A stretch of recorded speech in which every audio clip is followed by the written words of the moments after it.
première fois que j'ai joué, mon père m'a jeté mon matelas et mon lit par la fenêtre parce que j'ai joué pour le Parti communiste. Moi, je jouais pour tout le monde. T'es né à Paris. Oui, voilà, ça se voit. Oui, oui, non, non, non. Mais...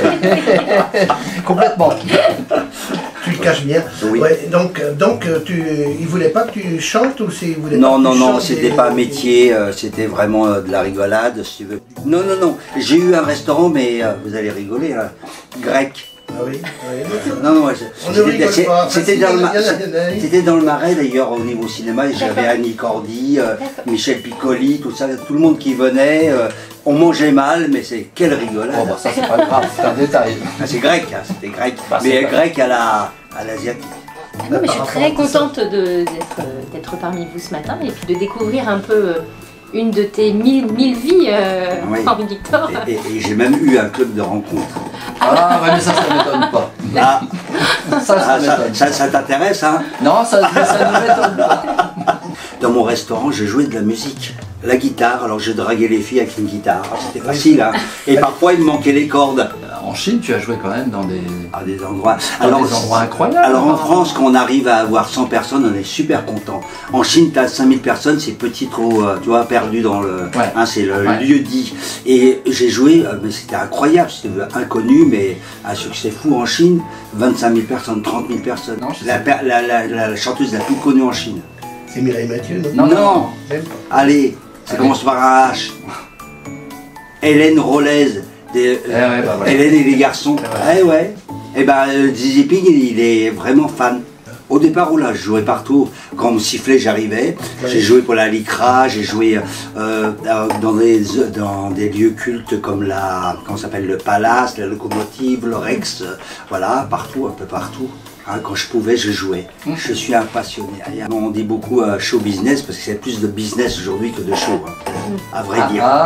Oui. Les gens qui réussissent. On dit toujours qu'un bon chanteur, c'est celui qu'on écoute, qu'on entend. Voilà. Celui qui a beaucoup de talent mais qu'on n'entend pas, il est mort, hein, de toute façon. Et je dis à ma fille, à petite Gersande, que le talent c'est 10%, il y a du travail dans les 10%, le reste c'est de la com, uniquement. Voilà. Tu joues de la guitare, mais tu composes des textes. Oui, des textes, la musique, avec un ami qui s'appelle Guy Koda qui est super, mais en général je compose la musique et puis 3/4 du temps je fais les textes, mais les textes c'est plus compliqué quand même je trouve. Est-ce que tu continues à te produire? Ah bien sûr, je viens de passer à l'île aux artistes, j'ai décidé de recommencer parce que je vois ma fille, je me dis... donc tu avais bien arrêté à un moment donné. Oui, j'ai arrêté pendant 10 ans. Voilà, ok, d'accord. J'ai arrêté pendant 10 ans et puis ça, tout d'un coup c'est remonté, je me dis oh la grotte de Bic quand même, je vais y aller. Et j'ai commencé il y a 2 semaines à l'île aux artistes, à Vierzon. Prochainement, le 15 juin, je passe au Café Broc. Au Arbrock Café. Arbrock Café qui sont très sympas. Ils sont très sympas, d'ailleurs, très gentils. Alors là, c'est vraiment un truc, je ne sais pas si vous connaissez, oui, vous y êtes allé. J'ai découvert. C'est sympa. C'est super parce qu'on est dérouté on est dans un endroit vraiment hors du temps. C'est surtout en plus un lieu qui évolue puisque tout ce qui est en place dans ce café est en vente, donc forcément vous pouvez revenir un mois après, c'est plus du tout, c'est plus pareil. On peut m'acheter, hein, il est en vente, mais il sera en vente le 15 juin. Au poids j'ai grossi en ce moment là. C'est d'occasion, hein, c'est d'occasion. Donc tu composes, moi je t'ai entendu, j'ai bien apprécié, hein, de l'humour, il y a quelquefois des choses plus sérieuses. Parce que tu parles de ton enfance, hein, oui. Moi j'ai beaucoup apprécié, je crois l'avoir déjà entendu avant, les bonbons à un franc. J'ai eu le Grand Prix de la chanson française de Versailles pour ce titre. Ça parle d'un enfant qui est en pensionnat et ses parents sont loin. Au Vietnam ou en Chine, quelque part où il y a la guerre, où ça se passe pas très bien. Et les enfants quittent au moment de Noël, des vacances, quittent le pensionnat. Et moi, avec mon frère, on restait sur le hall, tout seul, pendant toute l'année. Et heureusement qu'à l'époque, il y avait des bonbons à 1 franc, on s'achetait pour oublier nos souffrances. Et cette chanson, on me dit, mais attends, je l'ai déjà entendue, cette chanson. Subliminale. Ah ouais. Non, mais c'est vrai qu'elle a dû passer un moment sur les ondes même. Oui, pas mal. C'est ça. Hein.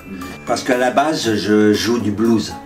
Et j'ai même joué, alors ce qui n'a rien à voir, avec Gogol Premier. Ah oui. Pour ceux qui connaissent vraiment Gogol Premier, c'est trash. c'est trash. Et juste une anecdote, hein, pour terminer, parce que je suis bavard.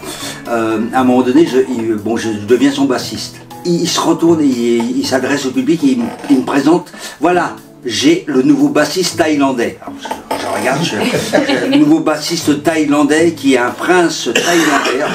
Je sais qui il est, là, où il est passé, ben, c'était moi. Donc c'était surtout de la communication. Quoi. Et comme d'habitude, c'était de la com et puis il balançait, ce qui est drôle, j'ai trouvé ça génial, ce qui balançait des têtes de cochon sur le public. Les publics, ils adoraient, c'était génial.